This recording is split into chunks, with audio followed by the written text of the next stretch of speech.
All right, so it's about 2 o'clock. So welcome everyone. My name is John McGee. I'm a professor of computer science in the Math and Computer Science department here at Clark.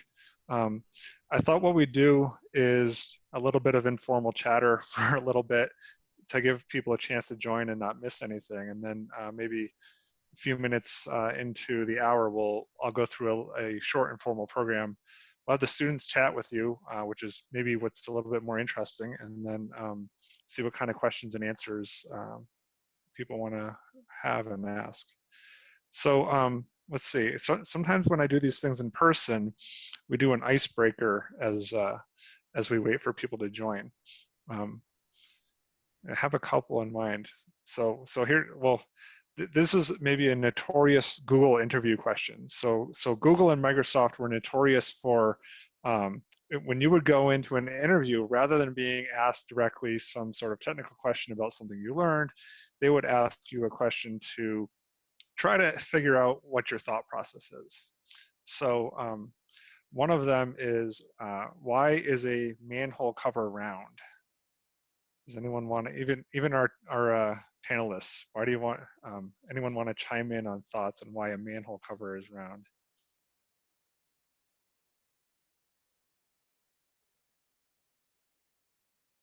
I see many every day in New York City, but I've never thought about that.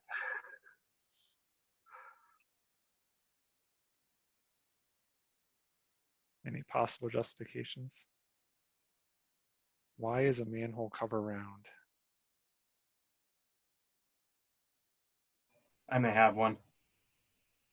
In the chat, we see because the pipe's are round. That makes sense. So it covers kind of the end of the pipe. That's a good answer. Who has one? Shua? I'm sorry, I just Google it. I'm cheating. That's the problem. That's why we can't do these interviews on Zoom. Someone said they might have an answer. Who was that? That was me. Yeah. What do you think? I believe it's the only geometric figure that cannot fall into itself. So it cannot fall into itself. Aha. And Adam in the chat also said, so it can't fall in. Right. So what prevents it from falling in? Why the round circle versus a square or something? What about it makes it not fall in? Because there aren't any corners. Yeah, so there aren't any corners.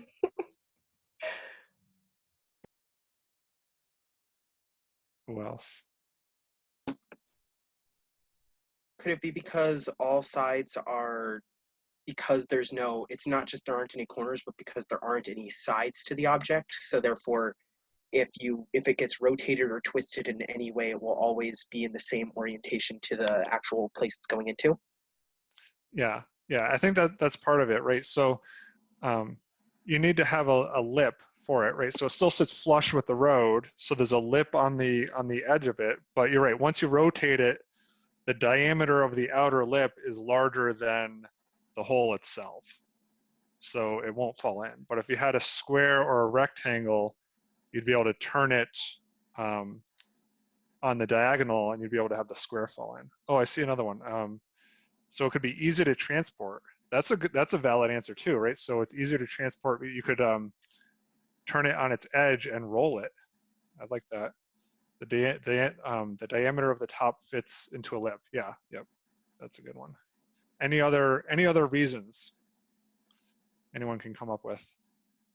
Shuo Googled it, so I probably Googled for several reasons at one point.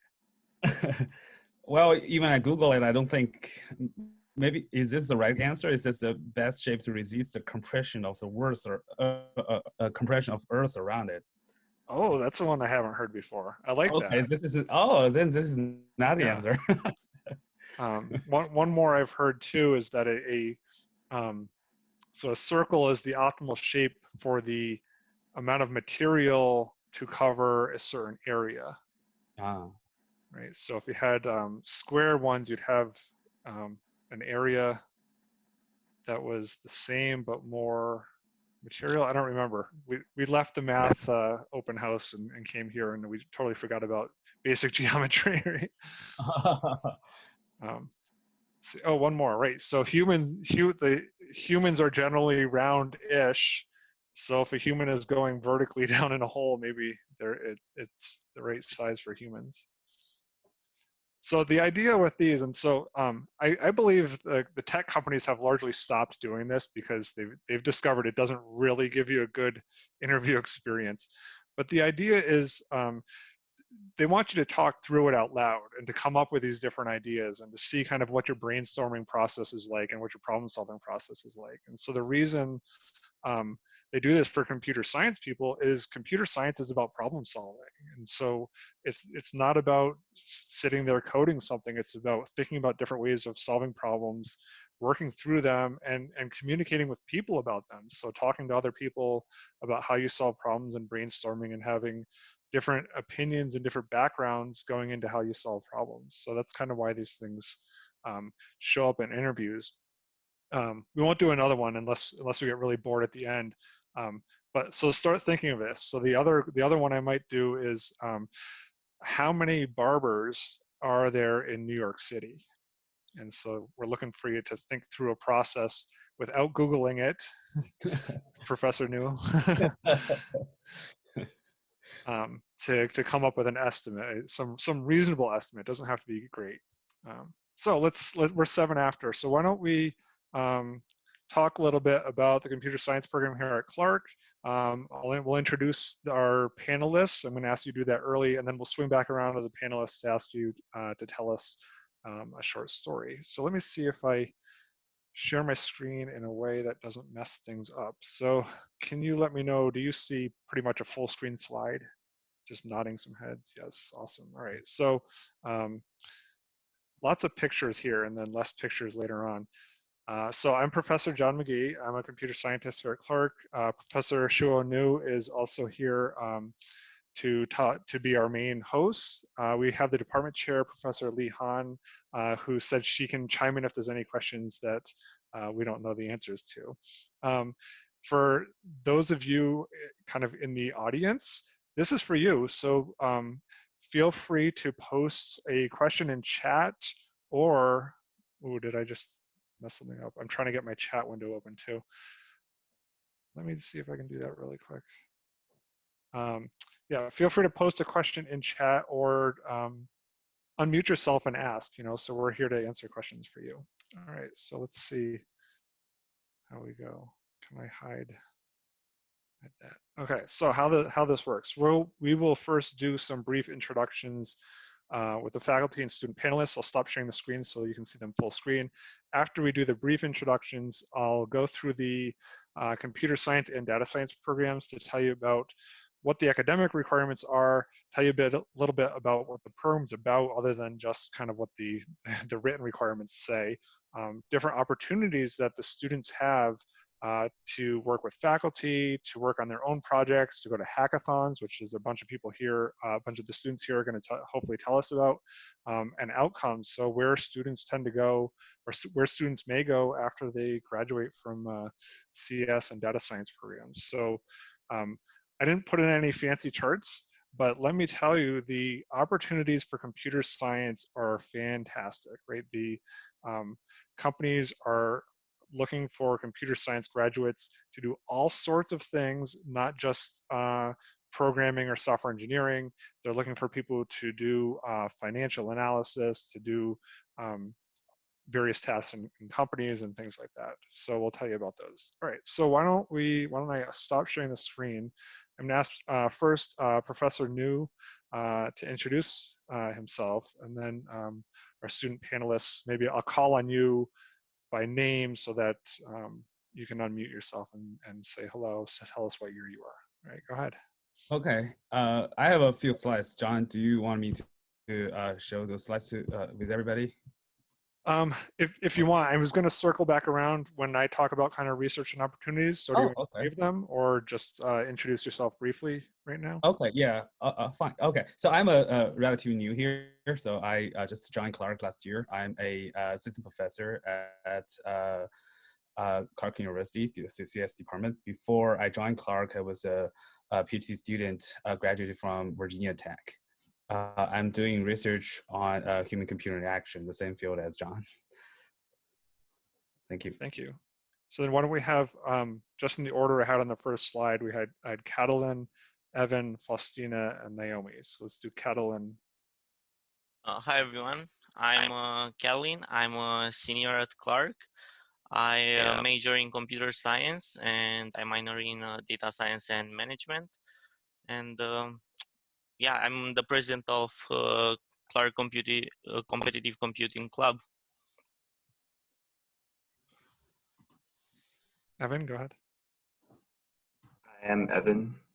I'm a junior majoring in CS, minoring in data science, and I'm the vice president of the Clark Center for Technology, Innovation, and Entrepreneurship. Hi everyone, my name is Faustina. I am a junior here at Clark University. I am a computer science major and a math/Asian studies minor. And I'm the president for the Association of Computing Machinery, Which is our student CS club. Great. And then Naomi. Hi guys, I'm Naomi. I'm a junior and I'm studying economics and computer science and then minoring in data science. Awesome, thanks. So I had a slide with your names on it. We're gonna come back to our student panelists because I want the people thinking about coming to Clark to hear from our students and to be able to ask them questions. So these were our 4 students. I'll post this slide share back up when we come back to student panelists. So as I mentioned, I'm going to go a little bit through the computer science program, tell you really briefly about it, and then we'll get into what my research is, opportunities that work with me. Professor Shuo Nu also will do that, and we'll get back to our student panelists. If there's anything people want to know, feel free just to kind of interrupt. All right, so the computer science major, basically worldwide, computer science has become one of the most popular majors in many universities, and everywhere we've seen enrollments double or maybe even triple. So it's sort of important if people are interested to know what the requirements are coming in, even though at places like Clark, you don't need to declare a major right away, and you don't need to come in knowing a major. So our computer science major has a sequence of courses, and so it starts with a 1-year introductory course sequence. So we have a course called CS 120, which is our introductory course, and then a CS 121, which is what we call data structures. So after the first year, what people usually would then start taking is some of the 4 core courses, including assembly language and computer organization, an algorithms course, a programming languages course, and an automatus theory course. One of the reasons that I really wanted to emphasize knowing about what the requirements are is that you first need to take these introductory courses, and then you need to take at least one of the core courses. And typically, people need to take the algorithms course. And so if you start the first year with the introductory courses, you can take the core courses in your second year, which then leaves you more opportunities for your 200 level courses. So the major requires 4 200 level computer science elective courses. And these courses rotate every year, oftentimes on an every other year basis. So for example, I teach courses in computer vision, I've taught courses in networks, I've taught courses in databases, as those 200 level courses might be offered every other year. If you start your first year, then you'd be able to make sure you can pick whichever of those courses you want during your junior and senior year. If you were to start your sophomore year, chances are you wouldn't be able to start taking 200 level courses until the second semester of your junior year, and that would give you maybe less choices, okay? So this is why we like to hold these kind of information sessions. We're really open to chatting with you about the opportunities and the possibilities. We really want to get first year students into that introductory course, okay? So sometimes students feel worried about showing up at the university and asking a professor like, hey, I want to make sure I get in your course. If the course looks like it's starting to fill up, or if it's filled up, drop us a line and we want to help you out, right? So as a first year student, you're actually really important to us. You're more important to us as a first year student than a senior is. And don't tell the seniors, right? I'd rather have the first year students in my introductory course than have a senior, because a senior taking intro CS can't be a major because it's too late for them, but a first year student might be a major. And that's the other big point. You don't have to pick. We try to make our introductory course really accessible so that it's useful for people who definitely want to be majors, but it's also useful for people who just want to get a feel for what computer science is about. So many times people will take intro CS just to get a feel for it. And then sometimes they'll say, oh, this is really interesting. Let me take the next course. And then they take the next course. And turns out they like it. And so they major in it, or they end up being a minor. And so maybe some of our panelists were in that situation. They can tell you about it. The other co-requisites, there's 3 math courses you would have to take. So you do need to take calculus. We encourage people to get calculus kind of done the first year because it sets the foundation kind of mathematically for some further courses. There's a course called discrete math that gives you another chunk of mathematical background. So we can tell you about those things, but the main thing I really want to get across is come take intro CS, and we'll see how it goes from there. All right, so those are academic requirements for the major. We also have a CS minor. So the CS minor has the intro sequence, so it starts out the same way, and then you take 4 more courses beyond the intro sequence. So it's 6 courses total. At least one of those courses needs to be at the 200 level, and you can use that discrete math course as one of those options as well of the 6 courses. So what's really nice about the minor is you can start taking the intro sequence, say, hey, I don't know if I'm just taking this one course, if I'm taking this maybe to be a major, maybe to be a minor. You can make that decision as you go, right? As you take the first course, the second course, even the third course, you might decide this is what I want to do for a major, or maybe it's just what I want to do for a minor. The last program I'm going to tell you about is our new data science minor. So we only started that this year. So fall 2019 is the first year we've been offering it. We had the first course in it last fall, and then we offered it the first intro course, the DS 125, Introduction to Data Science, again this semester. And it's been very, very popular. So what's really nice about data science as a field is it lets you do really interesting things where it's not necessarily you're sitting there doing computer science coding, right? And so you can explore essentially what kind of information can you get out of data. And there's so much data around everywhere now that the minor, either in combination with computer science or standalone as a combination with some other majors, psychology, philosophy, whatever, there's data in all of these fields. And essentially understanding how you can analyze data and understand trends in data is useful in almost any field. So the data science minor, you need a year of calculus. There's a linear algebra course, so you typically take that after calculus. That gives you some nice background, mathematical background to understand things like regression, linear regression types of things like that. Take the introductory computer science courses, and then there's 2 data science courses. So if you notice, the way you began all 3 of these programs starts with intro CS and calculus, and then you can decide what directions to go with. So there's a lot of opportunities to choose a direction, change it up as you go, get a feel for things, see how you like it, okay? And Professor Han is actually, and Professor New are more experts in the data science courses. They've been teaching them, so if there's questions that pop up, we can have them help answer. Let's see, and I hid my chat window somewhere, so if people are typing in chat, then I can't see it. Maybe one of you can interrupt me if you want. So let me just tell you about why. I'm going to try to be brief, right? So I'm used to doing a 75-minute class, or I might have to talk a lot, but I'm going to try to talk less. So why CS at Clark in particular? So Clark prides itself on being kind of a small school that offers big opportunities. Okay, and you know, in the computer science program in particular, we like to make sure that all of the students have opportunities to get to know the professors, to work with the professors, feel like you can drop in at a professor's office and, you know, you're not going to be said like, go away, I'm too busy.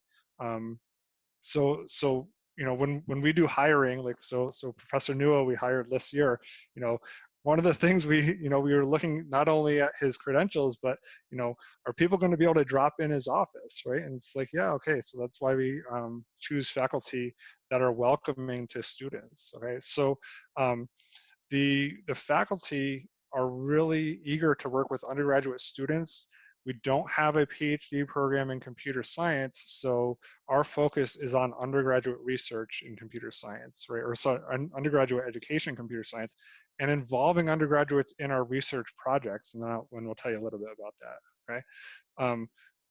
We like to be friendly, right? So I don't know if I wouldn't say the physics and chemistry people aren't friendly. I'm sure they're very nice people, but we're supportive, right? So we want people to come in and ask for help, right? So there's not so much sink or swim here. We're not throwing people into the deep end of the computer science pool and saying, can you code your way out of this problem? If you can, you succeed, and if you fail, then you're failing. We don't work that way, right? We have a lot of TAs in our courses, and the professors are very often available to help people through problems. And we want to do is make you better problem solvers. Okay.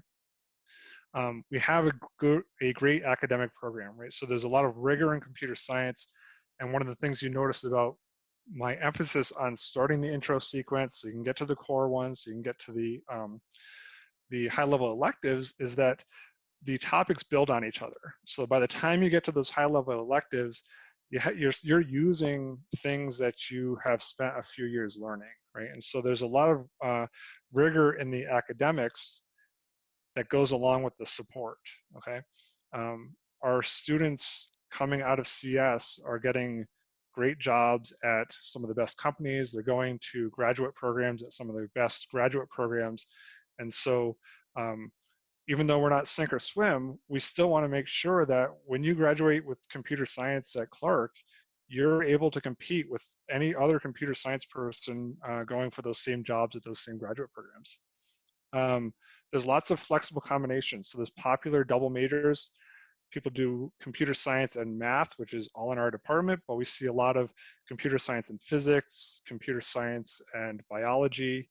I've had a few computer science and philosophy, computer science and music, computer science and studio art, which all lends to interdisciplinary problem solving, right? And so when you come out of Clark as a computer science major or a double major with something else, what you want to be able to promote yourself as is, hi, I know how to solve these interesting problems in all sorts of fields and all sorts of areas, and that might include something that you don't think of as typically mixing with computer science. Let's see, I'm just checking my slides here, right? So the Clark resources and support for student career preparation. So we do things like mock coding interviews, and so sometimes these are run by the CS clubs, sometimes they're run with professors.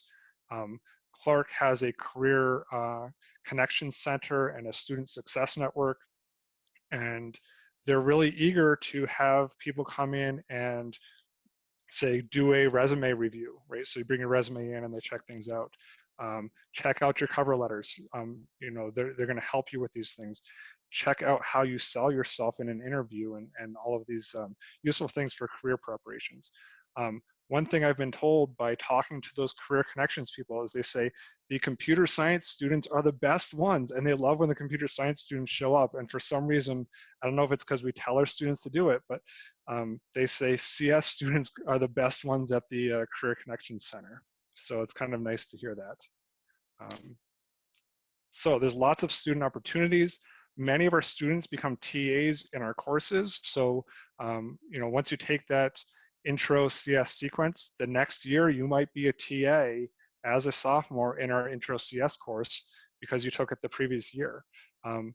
I'm not necessarily looking for the straight A student when I hire a TA. I'm actually might be interested in someone that was a B or a B minus because they figured out how to work through problems and how to overcome difficulties, and then can help the next group of students overcome those difficulties that they encountered. And in doing so, it solidifies your own learning of the material. So there's RAs, research assistants, and so I have students working with me on my research projects. Professor Nuo as well will tell you about that. We run our own computer lab with Linux servers, and we have students as system administrators for that. There's project assistants in the Math CS department for all sorts of projects that are either student-driven or driven by things that the professors are working on. So many times, actually, we have students come in and say, like, I had this great idea for a project, and we say, great, let's work on it. We can set up a directed study. We can figure out what kind of direction you need, what kind of help you need, and student-driven projects oftentimes are more interesting than what the professors decide they want to work on.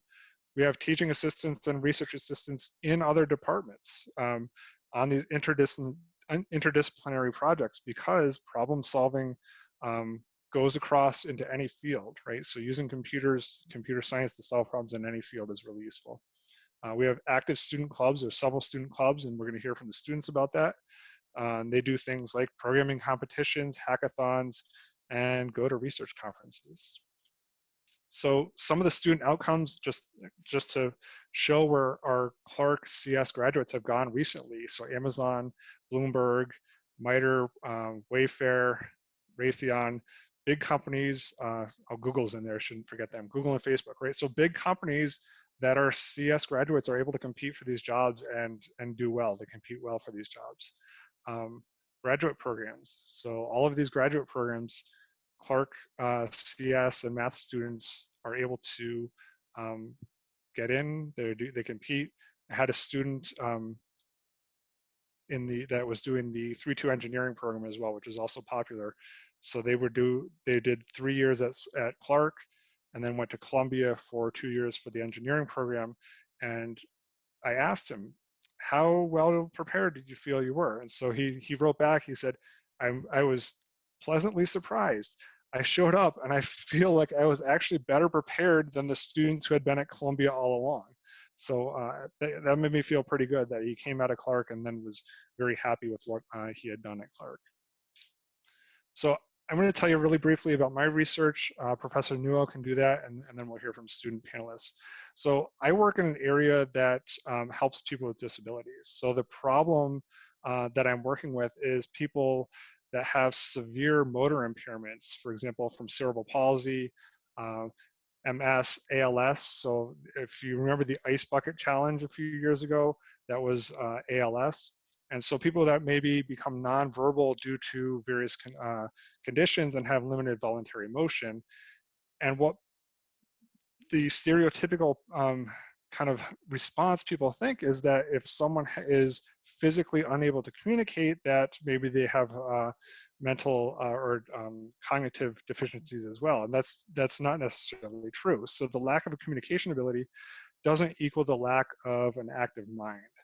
So the old traditional approaches of communication technologies might have been physical things. So in this case, there's a blue button on this gentleman's wheelchair, and he can move his head voluntarily, but can't move his arms intentionally. And so he uses a scanning keyboard that goes from one letter to another letter, and he would press his head into the blue button when the correct letter is highlighted. And he's able to use this to actually write books. So he's written books, he's graduated college. And there's other physical devices that people would typically use.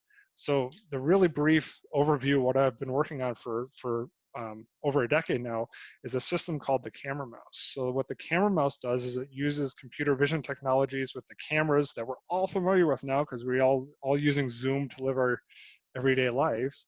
And we can track motion and then use that tracked motion to control a mouse pointer.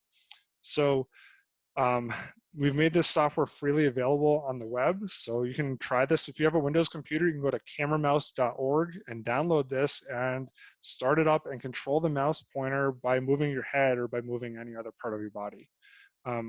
What I've focused on more recently is once we can do that, what can we do with software to make this more useful? So the level of control you have with a mouse pointer with your head using a camera isn't all that great. On, for example, you try to browse a web page and the links are small. It's really hard to click on. So we've had student projects that improve how the mouse control works on clicking on small links on web pages. And students have gone to conferences to present this work. What I like about these pictures are kind of old, but we've used this system with very young children. We've used the system with older adults. It's really interesting to see when you can put a camera control in front of someone who's had a physical motor impairment for a very long time, what they can all of a sudden do, right? In this case, in the pictures you're seeing here, is a very young child who hadn't learned typical child development cause and effect, and through using the system, learned motion was causing some effect on the screen, and that was new for that child, which was really kind of amazing. I shouldn't tell you this, right? So we had a teenager use the system, put on an on-screen keyboard and spelled out curse words and then kind of laughed to himself. But that was kind of interesting too, right? You know, you think about what does a teenager typically do? What do they want to be able to do? You need to have the technologies that let them do these things. This slide's a little bit of a mess, but what I do is this combination of computer vision, so the big words here, vision and HCI. So computer vision is letting the computer see, and HCI is human-computer interaction. So there's a lot of opportunities in all sorts of disciplines. And this big graphics here on the left show different areas of computer vision, or different disciplines that feed into computer vision, and over on the right, different disciplines that feed into human-computer interaction. And so you see things like psychology, anthropology, graphics, arts over here. You see physics, neurobiology, biological vision, and math over on this side, to really show there's a lot of interdisciplinary work. So the opportunities that I see in computer science are all about helping people. So improving people's lives, enabling people's communication. There's lots of interesting open research questions, and you can have small projects that can have a big impact. For example, the student projects that are helping people click on small links on a web page when using the camera mouse. So I'm going to turn off my screen share, see if Professor New wants to share some slides, and after that, we'll hear from our student panelists. Okay. Let me see.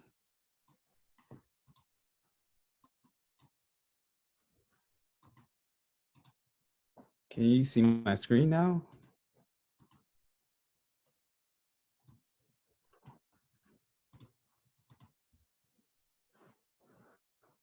Hold on a second. All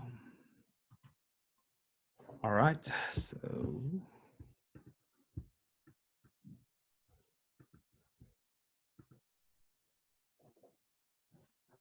Yes, now we can. Eric, yeah, you can see my screen. Great. So hi everyone. I'm Shuan Yu. So like I just said, I'm an assistant professor at MSCS. I started last year, so I'm a recent graduate from Virginia Tech. So I got my PhD degree from in the computer science department from Virginia Tech. So I think John gave a very good introductory to the field that we are working in. Is a human-computer interaction. It's basically a discipline that explores the relationship between human and computer. Basically, how we're gonna make the computer interface much better, so that people can use them easily. You know, can better support people's life. So my specific topic is computer-supported collaborative work and human-centered data science. So, you know, the computers now as probably one of the most important media to connect people, where people form communities, where people interact with each other. So, you know, even though you're far away from your relatives, from your friends, your computers, or in networks help people stay connected.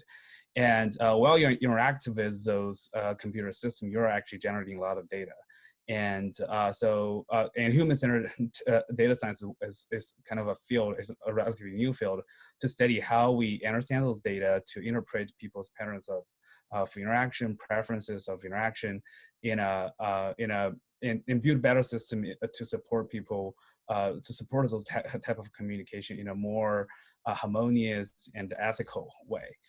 So for my research, I care about the social factors and group dynamics in those data-intensive tasks. It's like when you have those type of data, how we build computer systems to better support those social behaviors or social activities, and to the group dynamics when people are performing their daily and work activities.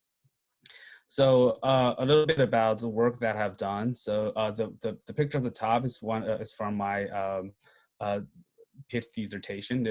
I built interactive systems on large tabletops and vertical displays. So where you're dealing with a large set of, let's say, social media data, you're trying to find something interesting by searching different keywords.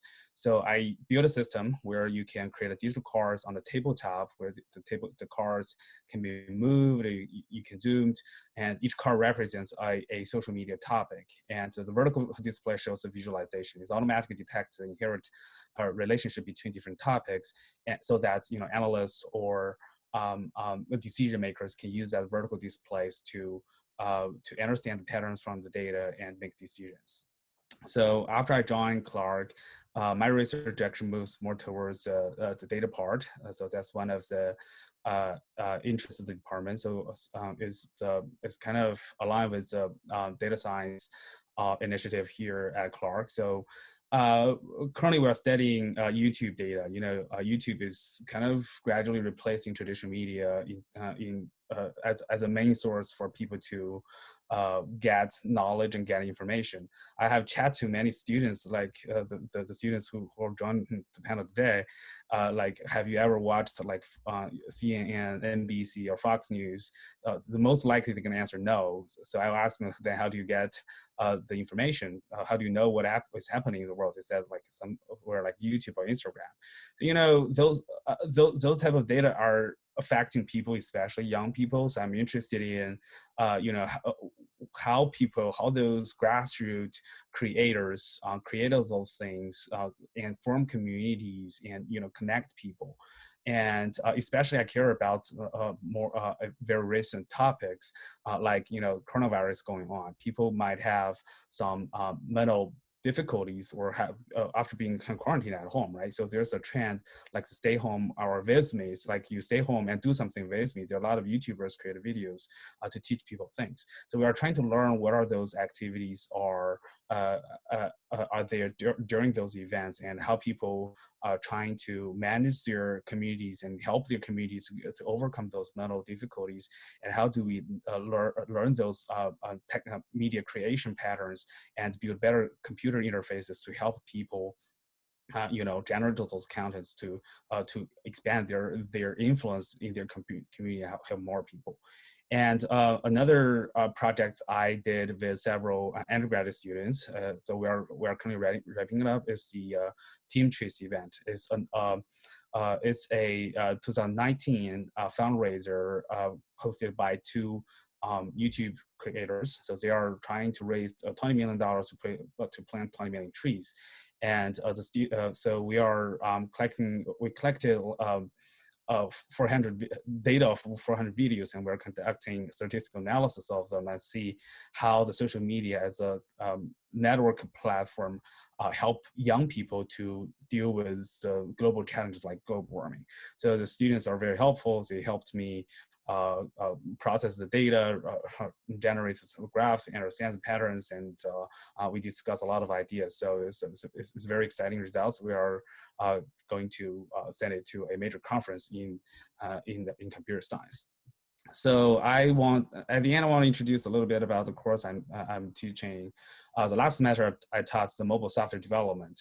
So it's a course to teach design and implementation of Android apps. So I believe most of you nowadays use mobile phones maybe even more than a computer, right? So you're doing things on your phone. So, and the phones are becoming a major interface or protocol where people access the internet. And so it's for as computer science students, it needs to understand how to direct your knowledge towards this new form of device or a new form of interaction. So this course kind of target on that, and we use Android as a example system. So by the end of the class, the students are should be able to design and implement Android apps and run on the phone. So what was exciting was I have a course fair at the end of last semester, so we ended up with 9 very cool applications. So they are actually the applications you can use on your phone, and they came up with a lot of cool ideas. Like one of them is the Clark CPG. So CPG is a consulting service at Clark. So they contact your client, they contact the people who work there and know their need and develop an application for the consulting service to help them manage their work to help to like meet the students. The course I'm teaching this semester is Introduction to Data Science. I think Professor McGee already mentioned that. So it taught about fundamental statistical and computational concepts and skills in data center computing applications. It's also kind of related to my research. I kind of show the practical skills I use in my research and taught those knowledge to the students, and they were able to, by the end of this course, they were able to use Python, one of the programming language, to crawl the large set of data, probably thousands or even tens of thousands, even millions of data, and use the generate visualizations and understand patterns and be able to communicate knowledge learned from the data. So those research projects kind of relates to my research. So that's one of the things that I really appreciate for working at CS at Clark. So it's we have a very close collaboration with students and faculties, and students are actually really interested in doing research, and they learn from the class, and they learn they have a place to use your knowledge to apply their knowledge in the real world practice by doing the research work. So I think this is very exciting. Thank you, John. Great, thank you. So yeah, I talked a lot before, so let's see if we hear from the students. As we're talking, feel free to put questions into the chat. I want to make sure that if you're a prospective student or a parent that has questions, that we get your questions answered. But we're going to turn it over to our student panelists. And let's go in reverse order from before. So maybe Naomi, if that's okay, and Faustina, Evan, and Catalina. So I'll stop my share so you can talk to us and tell us something interesting about what you've done at Clark. Hi, I'm Naomi, and I can answer. Do you want me to answer the question that's popped up in the chat, Professor Mickey? Yes. Okay. So yes. I do think it's easy to get the classes you want. Specifically, if a class is full, there have been numerous times where I've emailed a professor and said, hello, Professor New, I'm really interested in taking data science. We haven't met. I don't know you, but I'm a junior or a sophomore or a freshman. Would you mind letting me get into the class? And yes, that too. So I emailed I've contacted all sorts of people from different departments for classes that might have been full or might not normally have the requirements, and they've let me into the classes. And that's the same thing for all the students I know. The best thing is just to email the professor or ask a friend for like advice typing up the email if you're nervous. So a little bit about me. I came to Clark very sure of what I wanted to do with my life. I wanted to study political science and then go into like local activism, and I was taking a bunch of political science security classes and learning about something called artificial intelligence. And I had a lot of questions. And I kept following those questions until I started taking computer science classes. And I ended up changing majors from political science to computer science. And so I am one of those students who did not take calculus my first year and sort of had a lot of classes to catch up on for the major. But all of the professors in the department have been really helpful with sort of helping me do that and making that possible. And I think one of the most valuable parts of the computer science major at Clark is that it's really important to know how to communicate your ideas about computer science. If I'm building a project and I have a great idea, like I'm working on the clicker mouse problem with Professor McGee, but I don't know how to communicate what I'm doing and why I'm interested in it or my results, then the work that you're doing it's harder to get it across to other people. And so when you have the ability to double major in like economics and computer science, you're able to synthesize ideas from multiple different areas. And I feel like the clerk department has helped with that. Faustina and I were able to go to a conference this past fall that's for women in computer science. And it's thousands and thousands and thousands of women all over the US and the world who are somehow involved in science and technology. And so there's a huge career fair, but there's also a lot of topics about different computer science and technology ideas. And I would never have applied to go to the conference if it wasn't for Professor Lehan, who's also in this chat, because she emailed me and said, hey, there's a scholarship, you should apply for the scholarship. And I said, oh, I don't know, I'm busy. And then for weeks and weeks after that, she sort of followed up with me and said, hey, you should apply for the scholarship. And she recommended me and she helped me do it. And I ended up getting the scholarship, and so did Faustina. And so the conference paid for the airfare, and they gave us a stipend, and they took care of all the expenses. And that's an opportunity I wouldn't have had if it wasn't for the sort of bond between the Clark faculty and the students, where they're really looking out for you and for opportunities, even when you might not be looking for them yourself. So that's my gist. I'm going to turn over the mic now. Hello, everyone. As mentioned before, my name is Faustina, and for me, my story coming to CS only took one introductory CS course back in high school, but it really wasn't like coding. It was more of like a drag and drop kind of coding. So I really didn't have much experience with computer science until I came to Clark. And originally, I wasn't really planning on staying at Clark, and I also wasn't planning on being a CS major.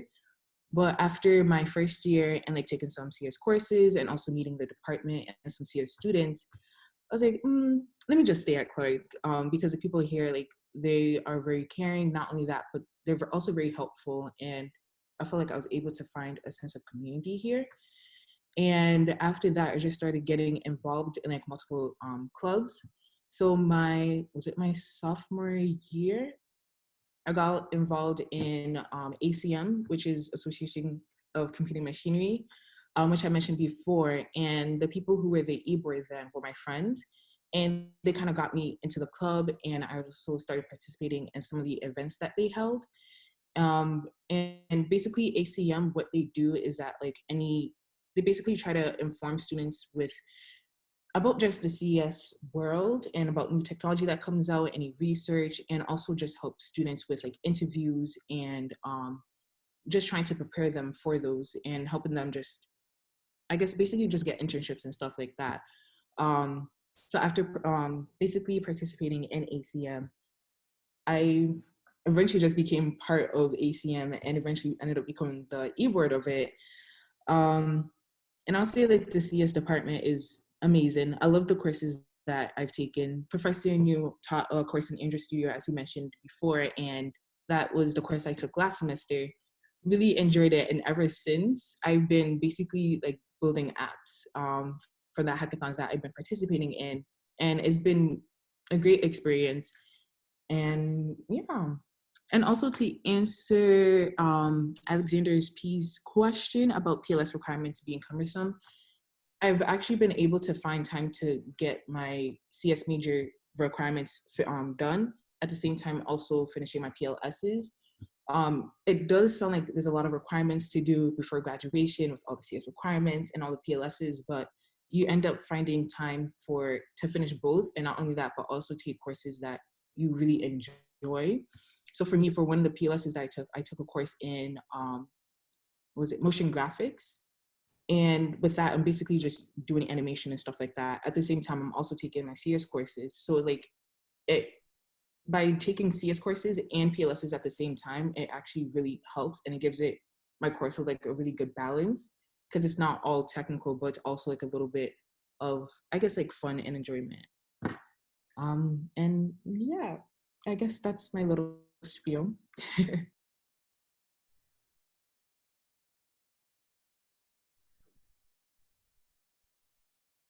We'll go to Evan if we can. Yes.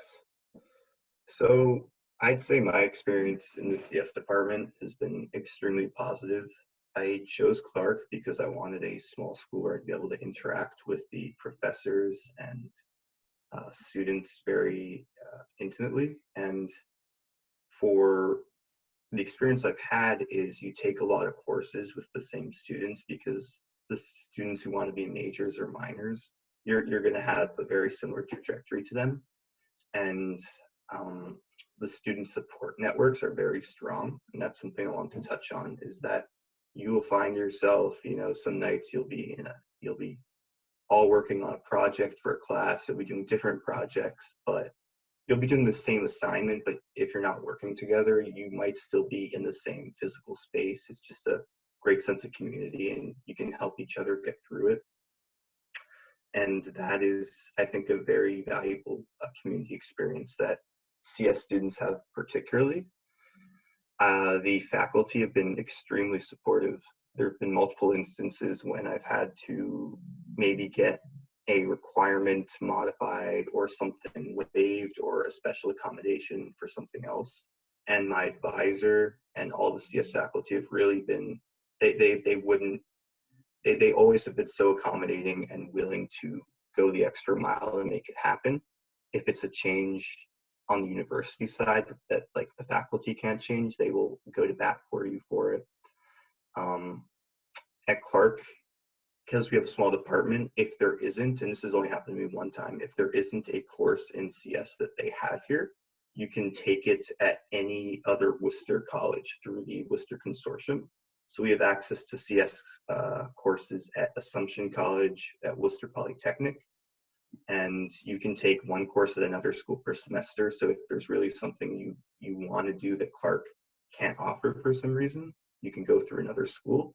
And again, your advisor in the CS department and the faculty will make that happen. Like mine moved heaven and earth to get me to get to take a cybersecurity course at Worcester Polytechnic. And that is just something that is so useful to have such a good level of interaction with your professors.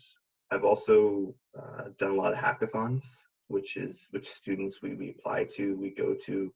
We try to get all the CS students to apply to these and compete, but we've had some really surprising successes. So this semester, or like right before this whole quarantine thing started, we had a student win at NYU, Hack NYU.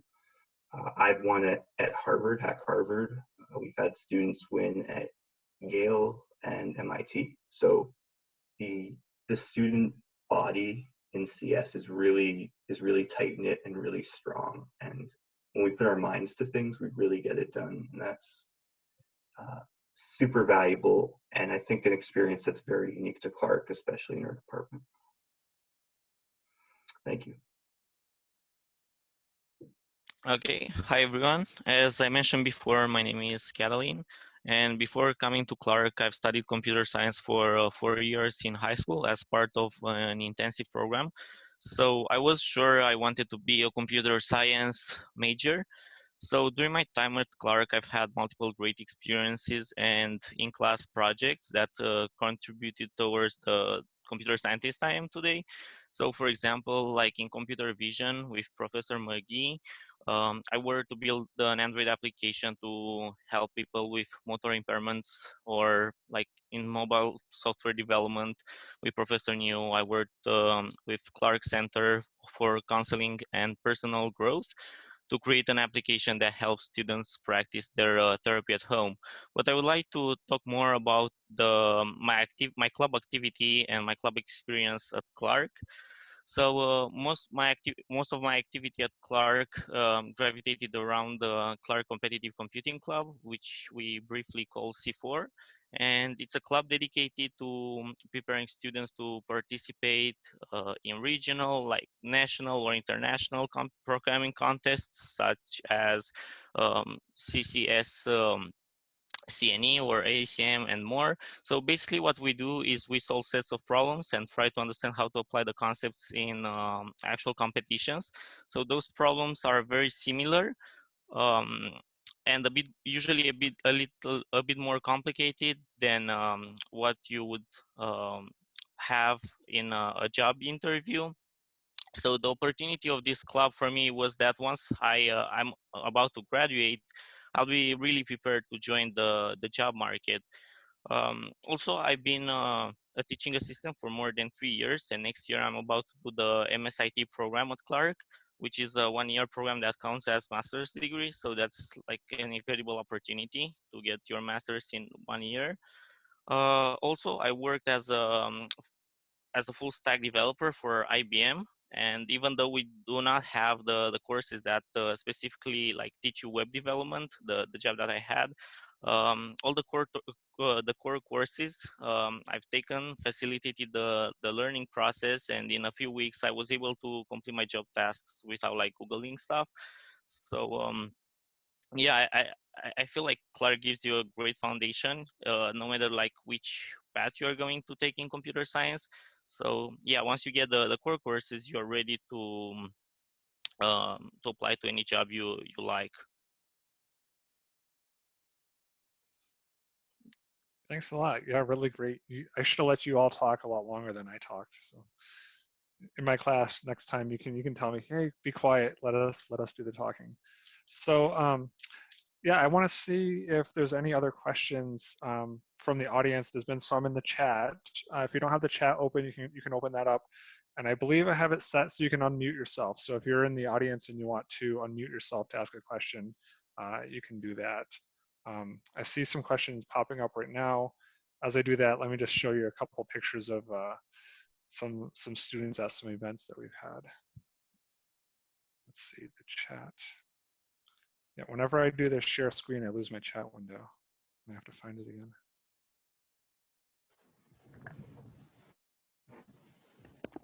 I guess I'm going to turn off the share screen so I can see chat.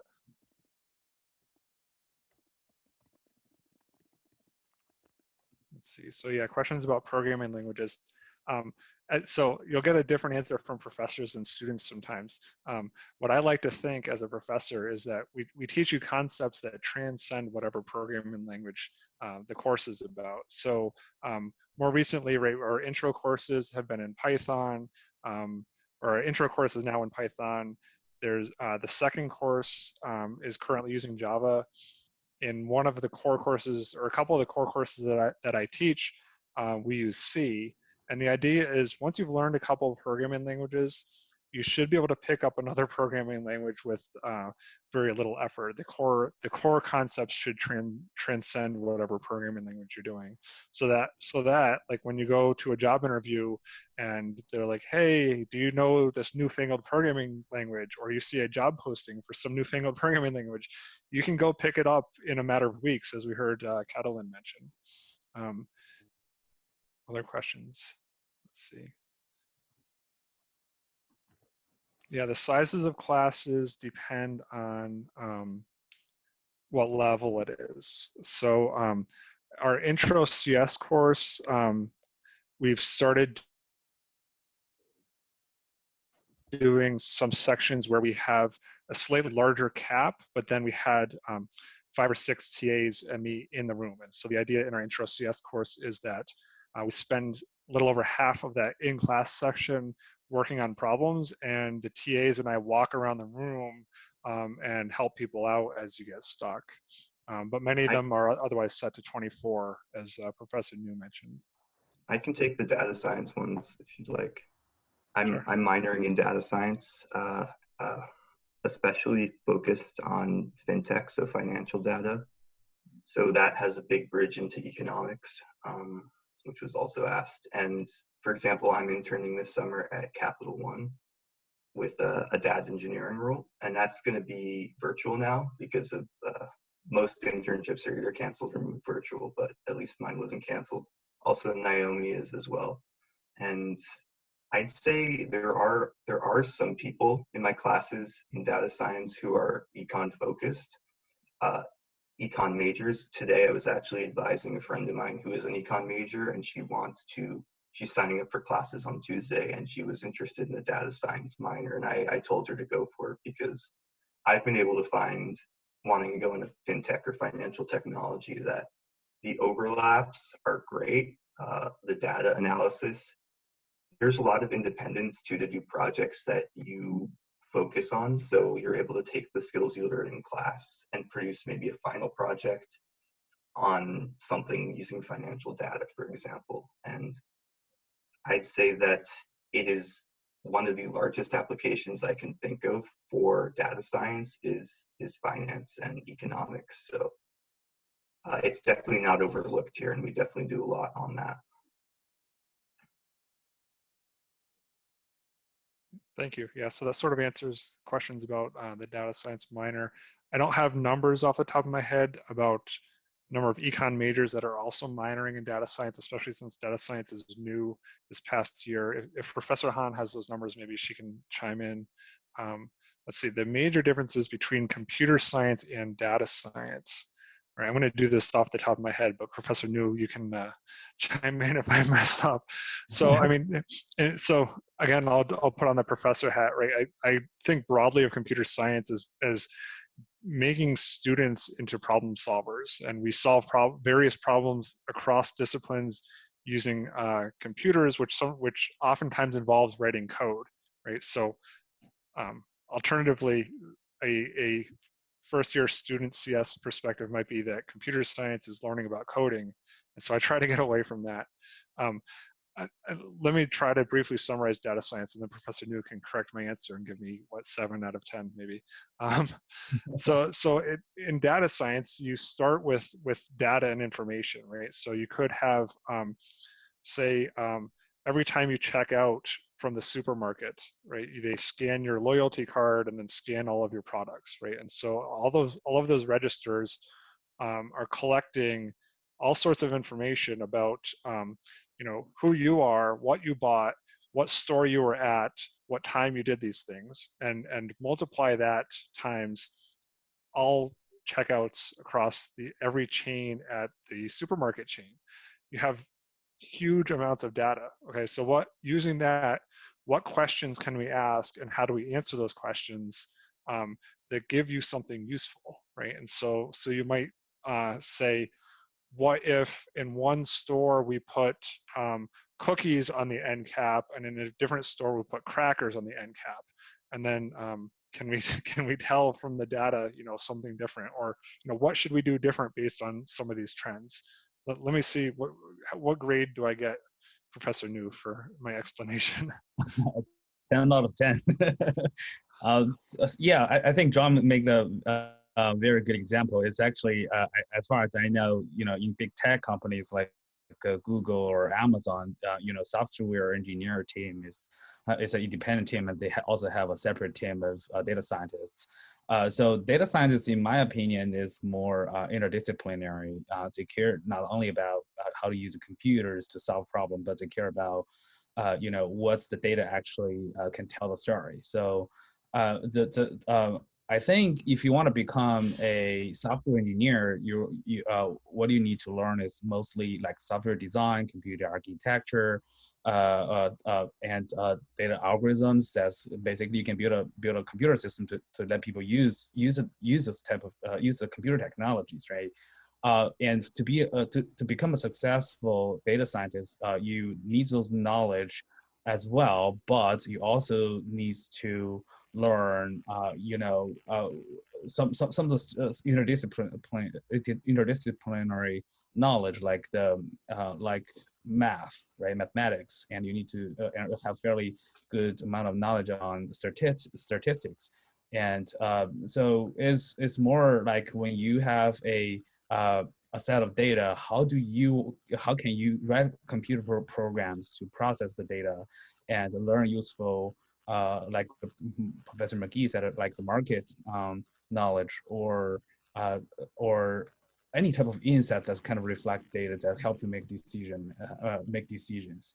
So I think a quick way to differentiate them is computer science is more like how you do it. It's like a how question, and then data science is more like why you do it, why you want to, why it look like this way, why you make a decision in this way. So how is basically how you process the data and support your decision-making process.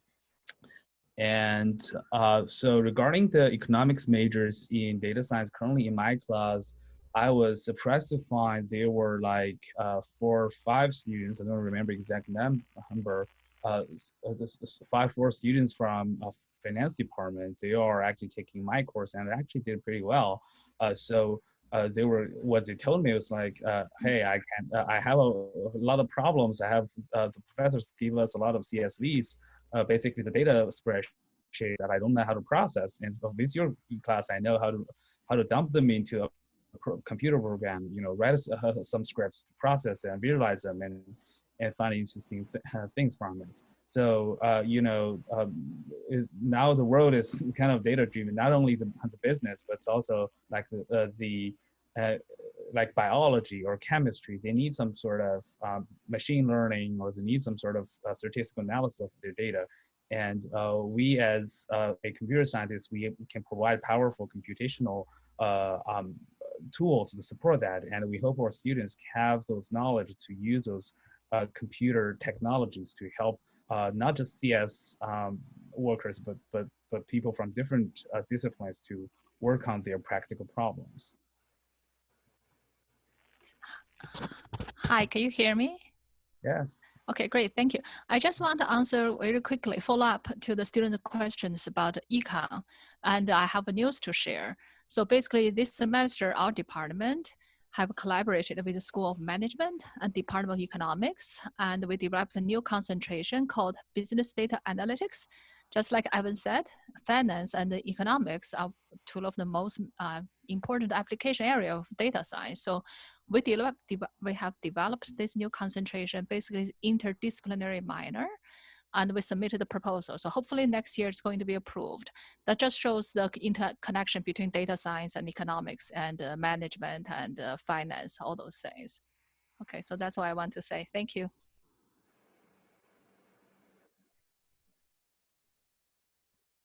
All right, great, thank you. Yeah, so let's see if there's any other questions. Oh, Naomi, I think you wanted to chime in. Oh, I was going to say, if we haven't beaten like the data science versus CS enough, this semester I've been interning with UMass Memorial Hospital, assisting like the C-suite for the hospital with data science stuff, where we look at data about like how long patients are in the hospital. And I sort of aggregate all of that data and then turn it into something where we're combining the technology of understanding the data and then translating it into terms of what can be useful for people who are running the hospital themselves. And so I'd say that to me, that's definitely the biggest difference, is that I have my like SQL skills, have my database in the background that aggregates the data, but then I can build visualizations that can be shown to hospital administrators to make key decisions about what to change and how they're running the hospital. So that sort of the synthesis of computer science with the math, and then also with the business information.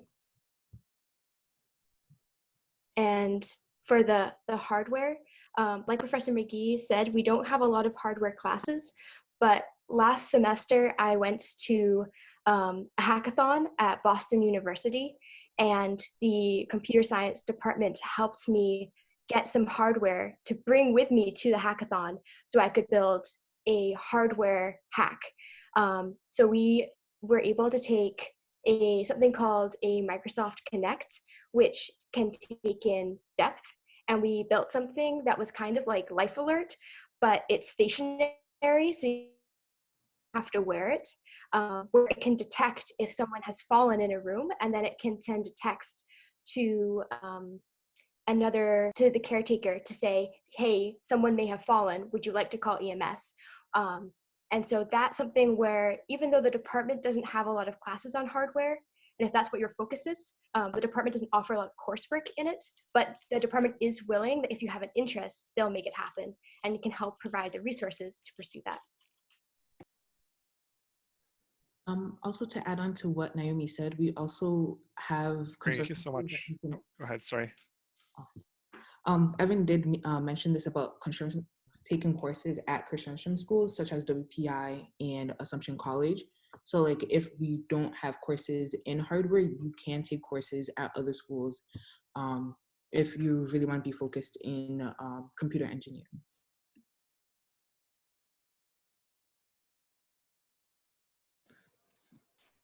All right.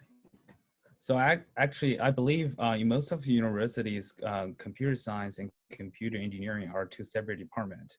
The computer science is more cared about software engineering. How do you build a software architectures that's running on hardware, of course, but mostly focus on the design, implementation, evaluation of different computer systems. So basically the softwares. If you think the computer hardware is more in regard to like circuit design or how you make different computer hardwares, is more and it's more of a department of computer engineering. Usually people call it the EE department or ECE department.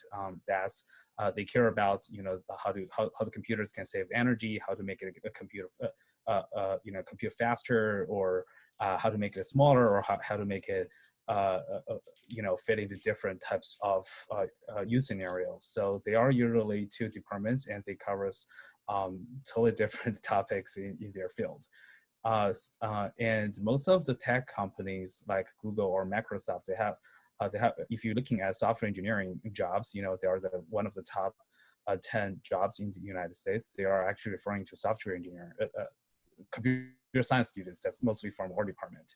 And if you're talking about like NVIDIA or Intel or AMD, they are making computer hardware like circuits, and they are mostly recruiting students from the EE department, electronic engineering department.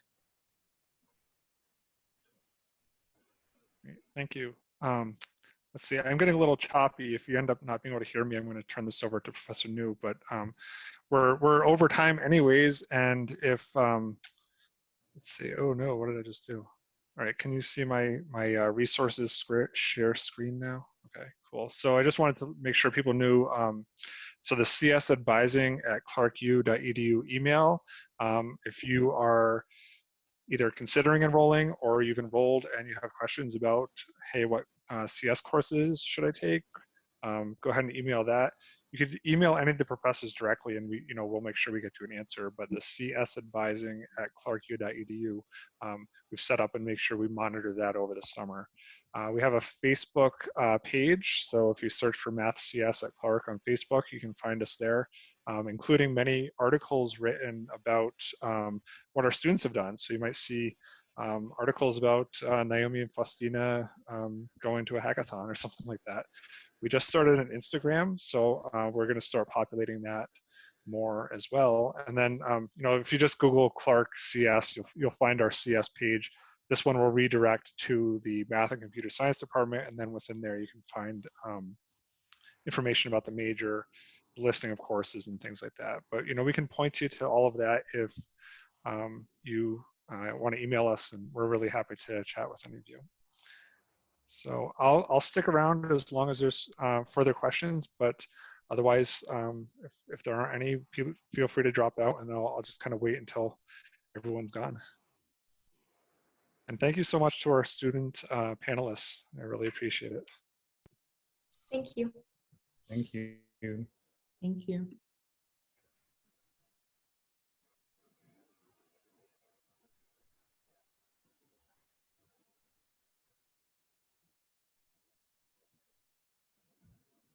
Oh, one quick question I had. This is kind of a more simple one. It's not a huge question about your program, but is there any like kind of suggested type of computer you might think suggest students want to have or something like that, or is there no real issues with that or anything like that? So typically, the only thing I tell people to stay away from is things like Chromebooks.